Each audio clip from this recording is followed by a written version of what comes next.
Okay, let me show you guys how to integrate ln x, and to do so, we have to use integration by parts. And of course, I'll show you guys with our di setup. So on the side, let's go ahead and put down the d and then the I, and let's go ahead and put down the plus minus on the side, just to get ready.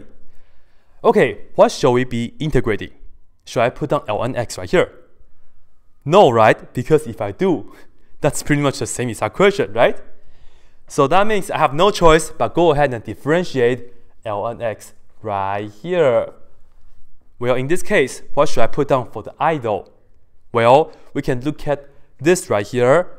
ln x is the same as saying 1 times ln x, isn't it? So I can put down a 1 right here. We can integrate 1. So these are the choices for the d and the I. And now let's go ahead, integrate 1, we get x. And then differentiate ln x, we get 1 over x. And in fact, this is enough. And you can also see that if you want to keep going, for the d column, we can never get 0. And if you want to keep integrating, this right here is going to be bigger and bigger, right? Therefore, we must have a sense of danger. Let's just go ahead and stop right here, and then we'll see how to construct the answer, and we will go from there.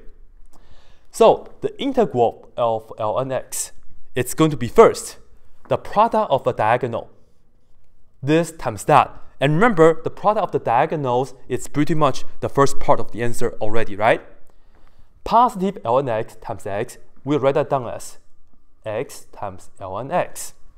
Okay, that's the first part of the answer already. And next, you see, I cannot do the diagonal anymore because I cannot go any further down, right? We have to also remember that the product of a row like this is still going to be an integral. And first, we have to account for the sign. This is going to be minus the integral of this times that. And let me just put this down right here. 1 over x times x. And of course, we have to include the dx. And you see, the reason that we can stop right here is because the product of 1 over x times x is just 1, right? And we can totally integrate 1. So now let's go ahead and see this is x times ln x minus the integral. Inside we just have 1, and then this is still dx. The integral of 1 in the x world is just x. So all in all, this is x times ln x minus this is going to give us x.